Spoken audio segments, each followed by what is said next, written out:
Good morning. It's Monday, May the 7th, 9 a.m. This Muscatine County Board of Supervisors. I'd like to call the meeting to order. First on the agenda is to review the agenda. Move to approve as presented. Second. Motion by Jeff, second by Matt. All in favor? Aye. Opposed? Motion passes. Next is receive comments from the public. Is there anyone that would like to step forward and address the board? Seeing no one come forward, we'll move on. Number 4, discussion and possible action to approve claims dated May 7, 2018 in the amount of $2,027,714.38. Move to approve. Second. Motion by Bob, second by Jeff. Any discussion? All in favor? Aye. Opposed? Motion passes. Number 5, discussion and possible action to approve a ballistic vest 50/50 grant application in the amount of $19,980 with Muscatine County Sheriff's Department Captain Jeff Mullen. Jeff, good morning. This is a 5-year grant. We get it every 5 years as a cycle for our vests. We pay the entire amount and then the DOJ refunds us 50%. And the numbers are based on the current vests that we're looking at. They will also pay for the carriers. You see the external carriers the guys are wearing. They will pay for that, 50% of that as well. So Jeff, you wouldn't think you'd have to do this every year for 5 years, but so the life expectancy of those is 5 years. that's And that's the manufacturer's warranty. After that, their warranty goes out. We're not worth as much if we're wearing them. They say it's because of the body sweat and such. It deteriorates. Okay. I was wondering, you'd think they'd be somewhat of an inert material you wouldn't have to worry about. Yeah. They claim 5 years. Now, if you got, rounded shots going at you, I suppose they'd wear out real quick, but that don't happen very often. Not very often. Hopefully not. Hopefully never. Yeah. I'll move to approve. Second. This is, so you expend the 19,000 out of current budget and then it's reimbursed back, or it's? They will refund 50% of that. We pay the upfront cost and then we submit it and they pay us back the 50%. Yeah.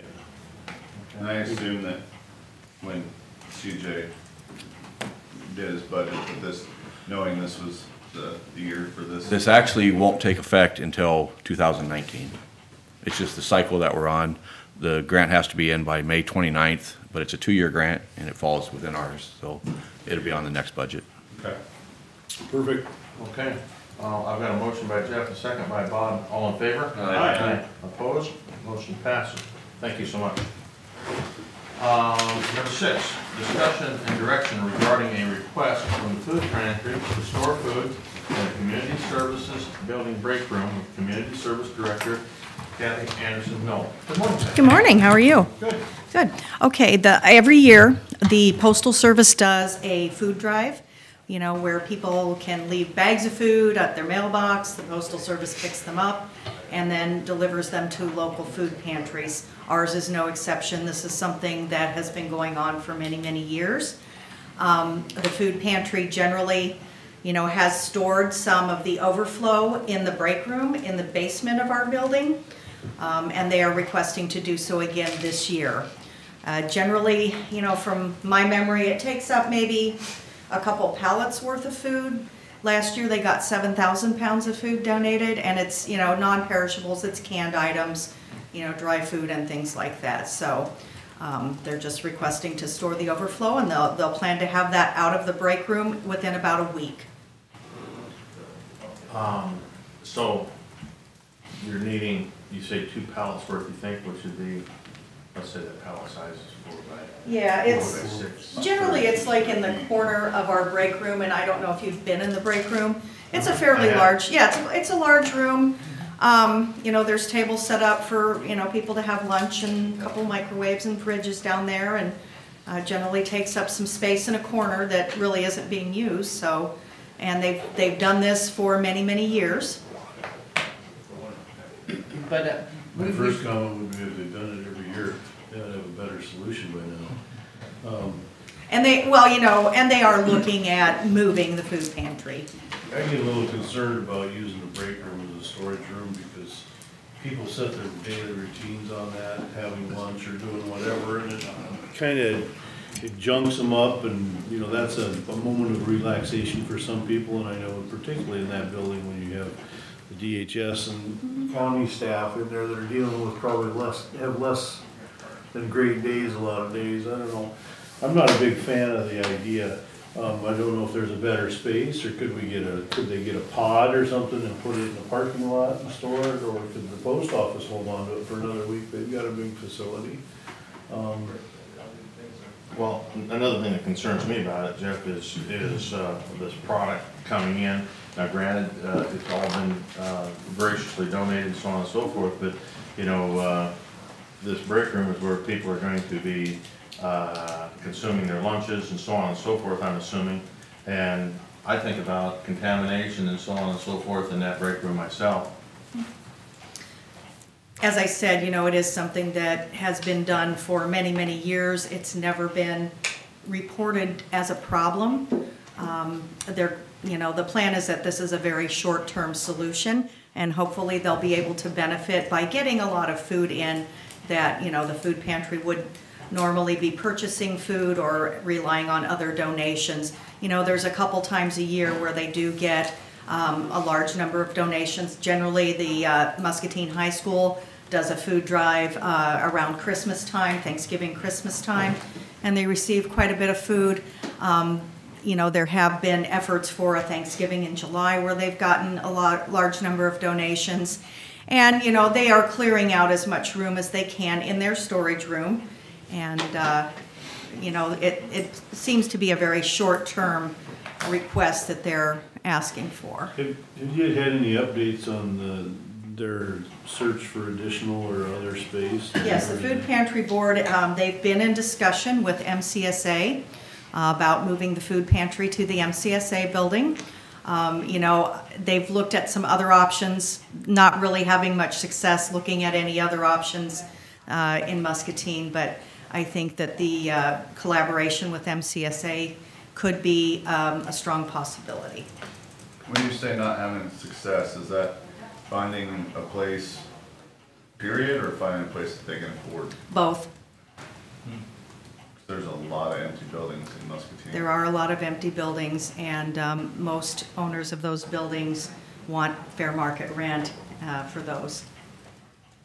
And that's not something, if the food pantry were paying a lot of money in rent, that would reduce the amount of service that they could provide and food that they could provide to folks.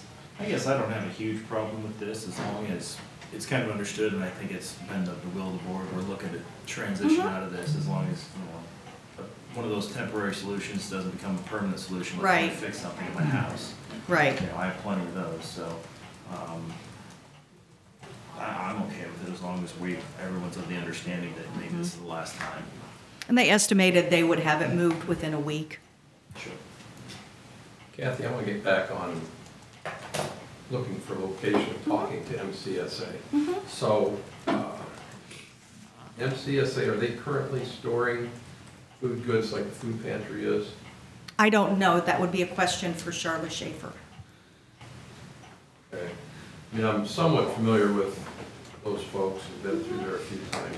I didn't recall that they were actually storing any food, but if they are, you know, that wouldn't be so bad. But if they aren't, then, you know, they've got people living in that building, and they got a lot of things going on all the time. Yeah, they do. This is more of a question that has nothing to do with this, has to do with my concern for the two entities. So Okay. that's why I was curious if they currently were storing. Well, you know, they do have the Loaves and Fishes program Right. that they run out of there every Saturday.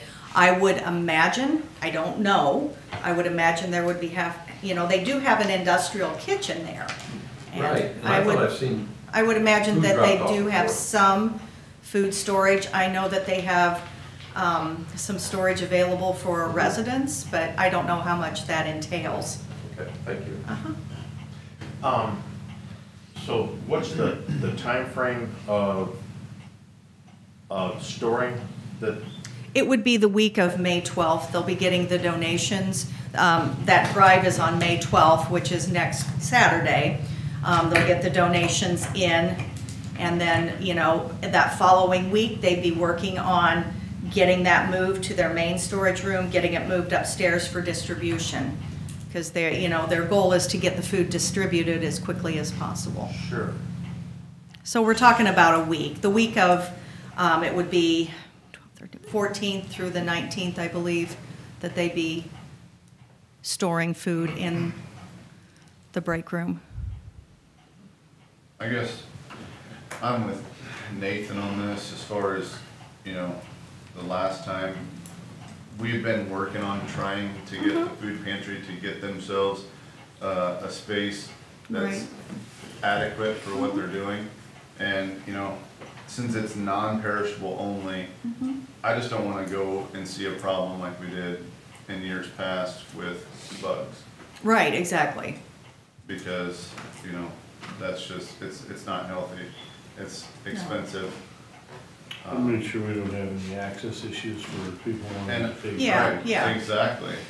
Well, and generally, they've used like a corner of the room. As I said, that room is fairly large. And there's several tables for folks that want to stay there and have their lunch. It's, not everybody that works in that building uses that lunchroom. A lot of people leave during their lunch break. I would say it's not heavily utilized. But, days where it's not nice, people can't go outside, it gets more use, as you would expect. I'm okay with 1 week last time. Y'all move to approve. I'll second. I got a motion by Nathan and a second by Matt. Any other discussion? All in favor? Aye. Aye. Opposed? Motion passes. Thank you very much, and I'll keep you posted on their progress with finding a place. Perfect. Thank you. John, I'm not sure where Devon is, so I would say let's jump ahead and do Okay. the rest of this, and then if she's still not here, we'll take a break and I'll Very good. give her a call. Next then would be discussion of possible action to approve the minutes of the April 30th, 2018 regular meeting. So I've got a motion by Bob, a second by Matt. All in favor? Aye. Opposed? Motion passes. Correspondence. Bob, do you have anything? Nothing. Nathan? Nope. I had nothing. Jeff? Nothing. Matt? Nothing. How about committee reports, Matt? Last week. No? Jeff? On Thursday? Yeah. On Thursday, we had the Region 9 Transportation Policy Committee meeting. Pretty good going, just made some policy updates. There was one comment by the DOT, they're discussing the swap, and I think Technical Committee talked about that. No recommendations yet, no policy set on it. I think we're gonna be asked whether we support that or not. It sounds like our policy committee all was in support of it. But I think Johnson County is the only one to date that's known as, registered as not in support of it, so that'll move forward. Okay. That it?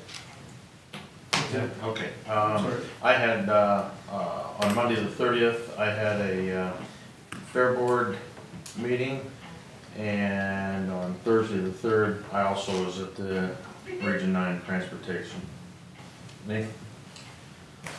No meetings. I should probably note, we are trying to schedule a finance and personnel committee meeting and bi-state commission and a meeting to hear one-time funding request applications with the mental health region. And we'll have those at some point when we can get everybody's calendars squared away. Okay. Bob? Tuesday the 1st, I had a milestones meeting regarding looking for applicants for agency and both the executive board and advisory boards. That was the extent of that meeting. Okay, very good. Next is receive comments from county employees. Keith, you have-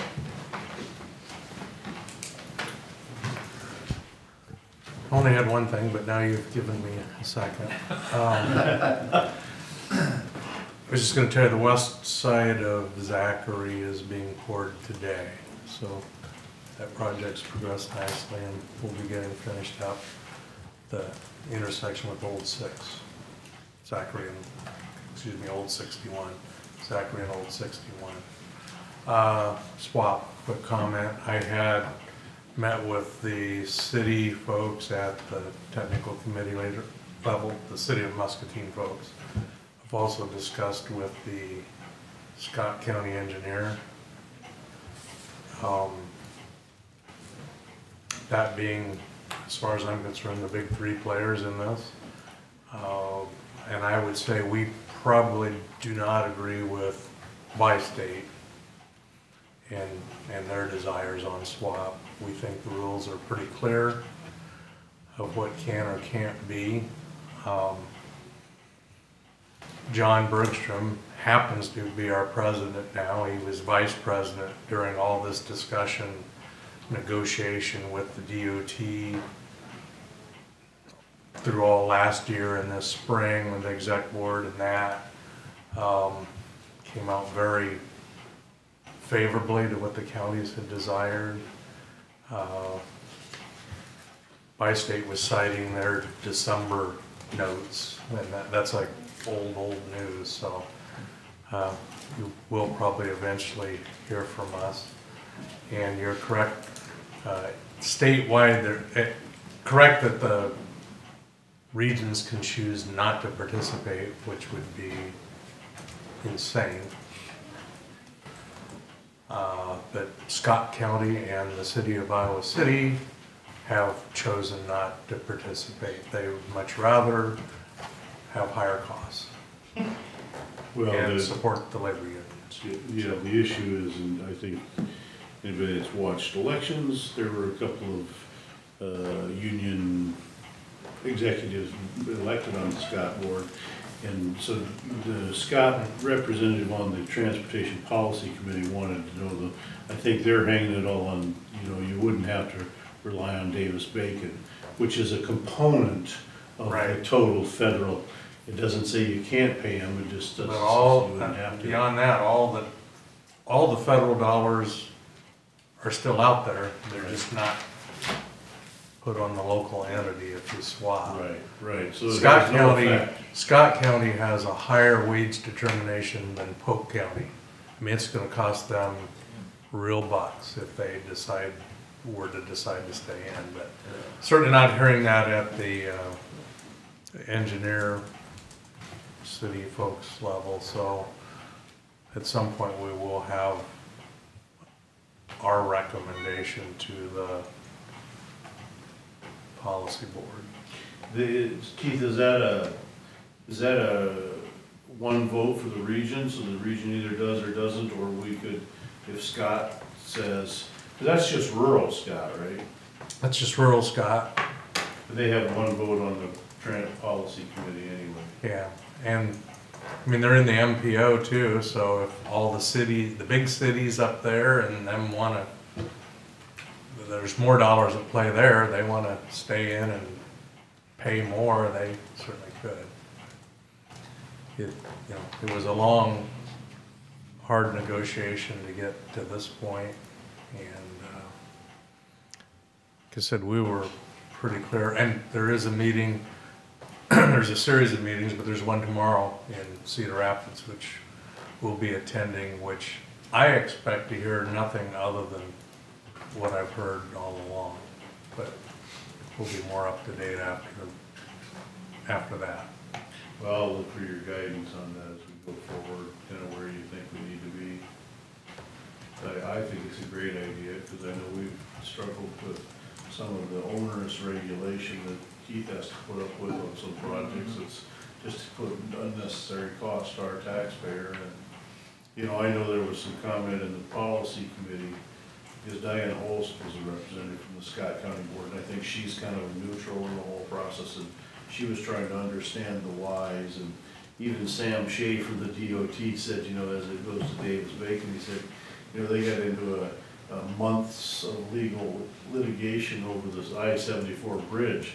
Iowa DOT led it, Iowa DOT led it using Iowa Davis-Bacon, and now they're being hounded because they want to use Illinois rates. So it's an Iowa project, it's an Iowa DOT. In Illinois, it's $1 an hour more, the Davis-Bacon wage for that work in Illinois than Iowa. And so the DOT had to fight in court with lawyers, all kinds of time wasted for months to get the determination set in, which is, yeah, they're right, it's Iowa, that's the way it was published, it should work that way. And, you know, it's just, that's the kind of nonsense that keeps us from digging dirt and moving. Plus it'll cost you money on top of the money you're Plus money spending. on top. Well, at the very local level, and bear in mind this is being duplicated time and again across the state, I'm counting the people in the room and figuring conservatively we're spending $1,000 an hour of the taxpayers' money meeting about something that we don't have to meet about if we just decide to stop doing it that way. So, if this ends up going the way we want it, and maybe Jeff already knows the answer to this, but does that bind the whole region? Or, you know? Yes. So effectively, if the politics play in a certain way, then these big city labor unions are gonna deny a certain level of services to Iowa, or to Muscatine County residents. I mean, that's the outcome of it, right? Yeah, I don't think that's going to happen, and, Okay. but, Well, I hope not. yeah, but that, They're putting enough money into our elections, I don't know that they need to counter, you know, screw up our actual services. yeah, in my talking at the engineer level with Scott County, I didn't hear John saying, boy, our board's gonna, they're like, we're absolutely out of this, you know, but He did or didn't? You know, he didn't have any concern. You know, like I said, I really don't get it. It's not like the federal dollars disappear. If the DOT's doing a federal over there, Davis-Bacon plays, I mean, the same amount of federal dollars get spent in the state. Well, it's just frustrating, we get calls from people, you know, I'd like this road project or that project, and, you know, they elect a board and we hire folks like you to make sure that happens, and if we say, look, our hands are tied because of jokers in another county or another state, I mean, Yeah. that's pretty frustrating. and I don't know if anybody's, you know, Sam kind of stepped out maybe further than, and I think he's probably being conservative, but his belief or their belief, the DOT's, is it's 10 to 20% additional buy for the counties and municipalities. Yeah. Well, beyond that, the DOT, which is charged with the federal oversight, when we swap out, they don't have to be standing looking over our shoulder every minute. I mean, there's dollars saved for them too. Yeah, and you know, I asked Sam about that, our representative from the DOT, and on the policy committee, I said, so does this reduce your effectiveness? And he said, no, it really has no effect on the state. He said, because we already have the infrastructure, we have the process, our process mirrors, because we do so much federal aid stuff, that it really has no effect on us. He says the ones that are the big winners are the smaller entities, because you don't have the money to afford the staff to do all this all the time. So that means you gotta hire consultants and consulting engineers and all this kind of thing. And that's where a lot of the savings, it's not at the hourly wage, it's the consulting engineers, it's the consultants, it's the archaeologists that you have to hire, all this kind of stuff that the small entities don't have. So they say it's helping the working man, but really it just is all this bureaucracy.